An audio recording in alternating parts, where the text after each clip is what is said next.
breaking news out of Ottawa. And folks, what I'm witnessing as a constitutional attorney and someone who's spent decades analyzing policy decisions is nothing short of a complete economic paradigm shift in North America. While my former party's leader was using tariffs as leverage to bring Canada to the negotiating table, Canadian Prime Minister Mark Carney just unveiled a $500 billion counter strategy that has trade analysts across Washington completely stunned.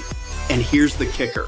Instead of seeking preferential exemptions, Canada is building an entirely new economic foundation that doesn't depend on American market access alone. In the next 16 minutes, I'm going to break down exactly how Canada turned a challenging trade situation into an economic opportunity, why this $500 billion investment plan is already attracting global capital from Asia and Europe, and what this means for American workers who were promised enhanced trade protections. The question everyone in Washington is asking: did this tariff strategy just push Canada toward permanent economic diversification? Let's dive into the data. Let me set the stage with the facts. And as someone who's argued cases at the highest levels, I believe in evidence-based analysis. On February 1st, 2025, President Trump signed executive orders imposing 25% tariffs on nearly all Canadian goods, representing the most significant trade action against America's largest trading partner in modern history. Energy exports received a lower 10% tariff rate, but the scope was unprecedented. The stated goals included pressuring Canada on trade balance issues, border security cooperation, and defense spending commitments. By March 4th, those tariffs were fully implemented. Canadian steel, aluminum, automobiles, lumber, and manufactured goods all facing substantial new costs at the border. The initial economic projections were serious: $50 billion in potential lost Canadian exports annually, possible GDP contraction of 2.1%, and significant risks to manufacturing employment. Trade analysts expected Canada would return to negotiations quickly, seeking comprehensive exemption agreements similar to previous trade disputes. But here's where the situation took an unexpected turn. And this is where my legal training in game theory and strategic analysis becomes relevant. Instead of adopting a defensive posture, Canada shifted strategies entirely. In April 2025, former Bank of England Governor and Bank of Canada Chief Mark Carney won an election victory, campaigning on economic independence and strategic diversification. By November 5th, just 8 months into his premiership, Carney released Budget 2025, and it wasn't focused on restoring the previous status quo. It was a comprehensive plan for long-term economic transformation.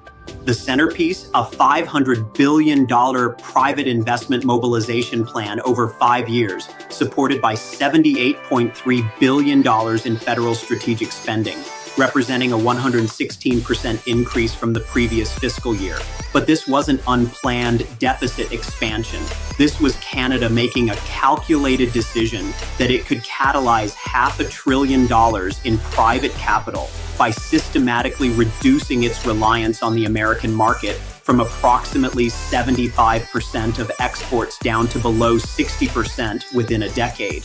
And here's what makes this particularly significant from a strategic policy perspective. By mid-March, the Trump administration had granted USMCA exemptions covering roughly 85% of Canada-US trade after Canada implemented enhanced border security measures that satisfied White House concerns. But Carney didn't reverse his economic pivot strategy. He accelerated it because his government determined this wasn't just about managing immediate tariff impacts. This was about ensuring Canada would never again face economic vulnerability from concentrated trade dependence on any single partner, regardless of the political relationship. So how exactly does Carney's $500 billion strategy work? Let me break down the economic mechanisms because this represents sophisticated fiscal policy design, the kind of strategic thinking that, frankly, I wish we'd see more of in Washington. First, understand that the $500 billion figure isn't direct government expenditure. It's private sector investment that federal policy is designed to catalyze through strategic incentives and risk reduction. The actual federal commitment totals approximately $150 billion in tax credits, loan guarantees, regulatory streamlining, and targeted subsidies over 5 years. Think of it like this. For every dollar the Canadian government allocates, economic modeling projects that private investors, both domestic and international, will contribute approximately $3 additional. The priority sectors include critical infrastructure, clean energy systems, advanced manufacturing, technology development, and critical minerals extraction. Here are the specific policy mechanisms driving this investment mobilization. Canada introduced accelerated capital cost allowances, allowing businesses to write off up to 100% of eligible capital investments in manufacturing and clean technology during the first tax year. They established a new Canada Growth Fund with $25 billion in initial capitalization, specifically targeting clean technology, commercialization, and critical minerals development. These are the raw materials essential for battery production, semiconductor manufacturing, and renewable energy systems. They launched what officials are calling the Major Projects Office, a centralized regulatory approval authority designed to streamline infrastructure projects that would typically require 5 to 7 years of environmental and regulatory review down to 24 months through coordinated federal-provincial cooperation. But here's the strategically sophisticated element. And this is where I see Carney's background as a central banker showing through. He connected all these investment incentives to a Buy Canadian procurement framework. Any corporation seeking to access these tax credits and subsidies must commit to sourcing a minimum of 60% of inputs from Canadian suppliers or from allied trading partners, explicitly structured to reduce systematic dependence on American supply chains where viable alternatives exist. It's economic nationalism implemented through multilateral partnership frameworks rather than isolation. Now let's address defense spending because this was another significant pressure point in US-Canada relations, and honestly, a fair criticism. Canada had historically underfunded NATO commitments, maintaining defense spending around 1.4% of GDP when the alliance target stands at 2%. Carney's budget allocates $81.8 billion over 5 years for military modernization, a spending trajectory that brings Canada to 1.9% of GDP by 2027 and achieves the full 2% NATO target by 2028. Critically, this isn't just purchasing equipment from foreign suppliers. A substantial portion focuses on building domestic defense manufacturing capacity, with projections indicating 40,000 new skilled jobs in aerospace engineering, naval construction, cybersecurity systems, and defense electronics. The trade diversification component is equally comprehensive.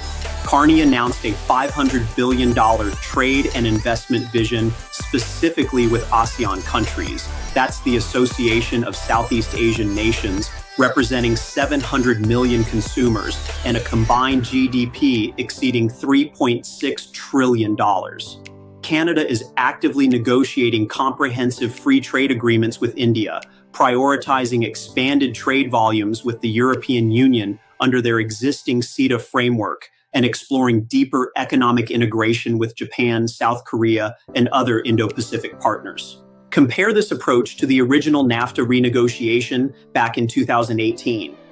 During that period, Canada was operating from a defensive position, working to preserve existing market access under pressure. The Trump administration leveraged that dependence to extract concessions on dairy market access, intellectual property protections, and dispute resolution mechanisms. But this time, Canada analyzed the tariff challenge and made a different calculation. If trade access can be weaponized regardless of treaty commitments, we need structural alternatives. And here's the historical parallel that should concern trade strategists. And I've studied enough history to recognize these patterns. This mirrors what happened after the Smoot-Hawley Tariff Act of 1930, when America substantially raised tariffs to protect domestic industries during economic uncertainty. Trading partners didn't just impose retaliatory measures, they systematically built entirely new trade networks that bypassed the U.S. global trade volumes contracted by 66% over 4 years, and American export industries collapsed. The U.S. lost its position as the undisputed center of global commerce for multiple decades. Carney is calculating that similar dynamics are emerging today, and preliminary economic data suggests that assessment may have merit. Let me break down who's experiencing gains and losses in this shifting economic reality, because the consequences are already measurable across multiple sectors. And as someone who believes in accountability, we need to look at the real-world impacts. For Canadian workers and businesses, the initial disruption from tariffs has evolved into what economists are describing as a resilience dividend that's creating unexpected opportunities. Take the steel industry as a concrete example. U.S. tariffs on Canadian steel reached 50% by June 2025 before settling at 25% under the USMCA exemption framework. Canadian steelmakers lost approximately $2.3 billion in exports during Q1 2025 alone. But Carney's policy response involved imposing tariff rate quotas on steel imports to Canada from non-allied nations and providing $1.2 billion in federal loan guarantees to help companies retool production for Asian and European market specifications. By Q4 2025, Canadian steel exports to the European Union were up 34% year over year, and shipments to Japan increased 28%. While they sacrifice some American market share, they're no longer operationally dependent on a single customer who can impose restrictions without warning.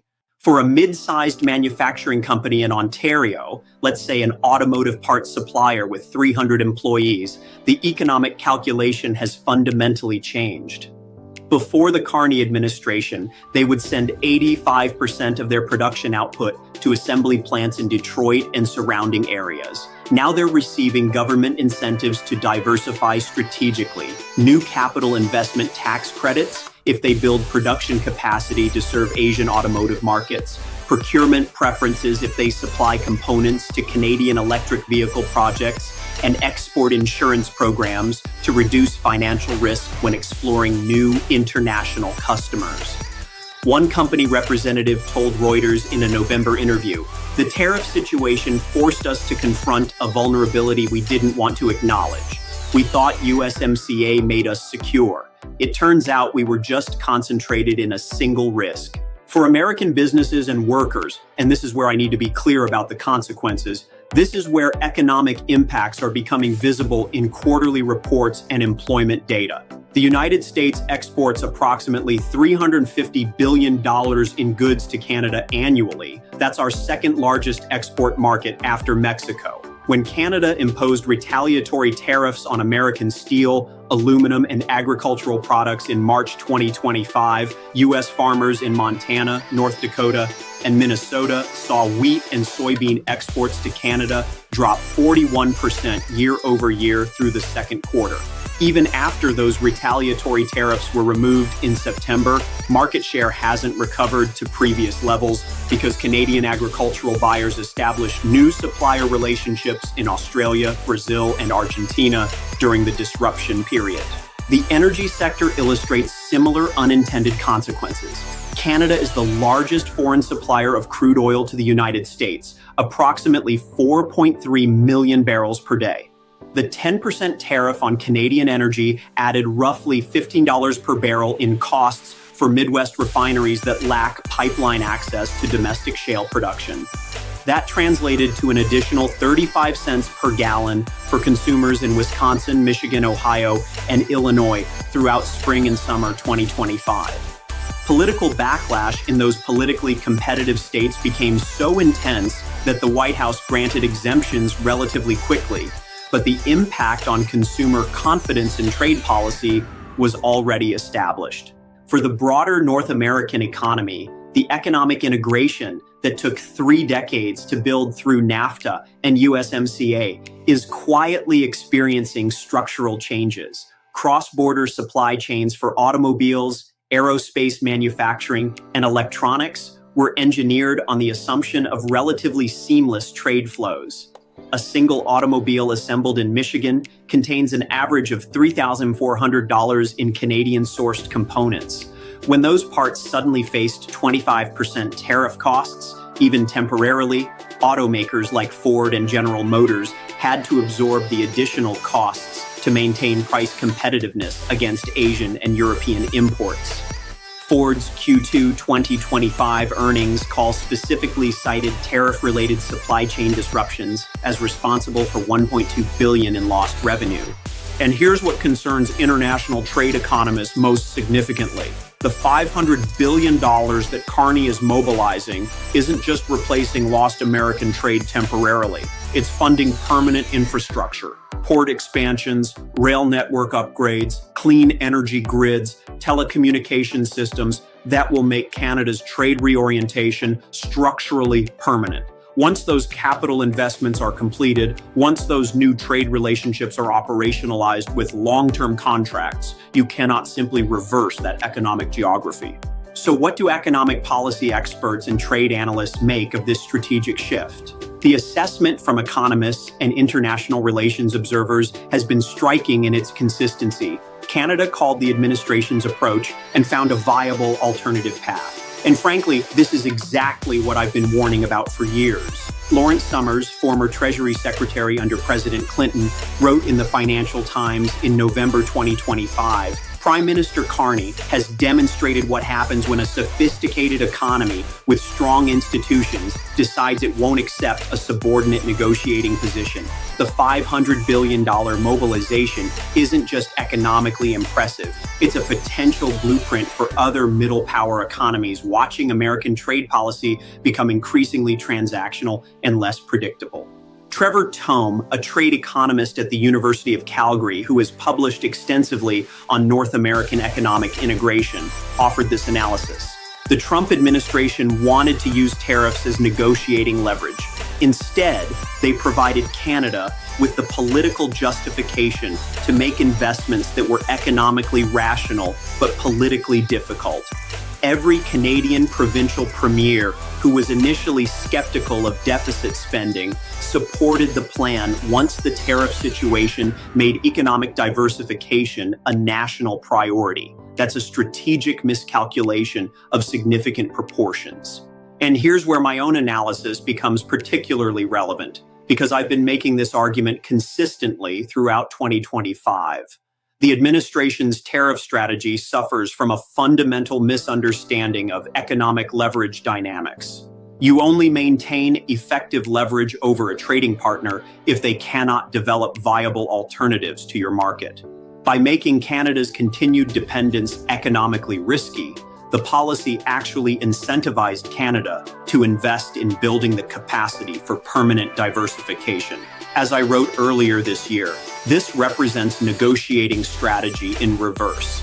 The administration believes it's demonstrating strength. In economic reality, it's creating the precise conditions for long-term American trade isolation from its most reliable partners. The political consequences within Canada have been equally notable. Carney's approval rating reached 62% by December 2025, a remarkably high figure for a prime minister implementing deficit spending during economic uncertainty. The explanation? Canadian voters across the political spectrum believe he's standing up for national economic interests rather than accepting a subordinate position in the bilateral relationship. That's a powerful political narrative, and it's resonating beyond traditional Liberal Party constituencies. In Washington, the official reaction has been more complicated than public statements suggest. Congressional Republicans from border states and districts with significant Canadian trade exposure quietly pressured the White House to grant the USMCA exemption in March because constituents were expressing serious concerns about rising costs and supply disruptions. But the administration faces a messaging challenge. Acknowledging that the tariff strategy didn't achieve its intended goals would undermine the broader America First trade narrative. So we're operating in an unusual situation where over 85% of Canada-US trade is functionally tariff-free under the exemption. But the political rhetoric remains confrontational, and Canada continues building alternative trade infrastructure regardless. Looking ahead to the medium term, the scenario presents challenges for American trade policy. The USMCA agreement comes up for mandatory review in July 2026, now just 6 months away.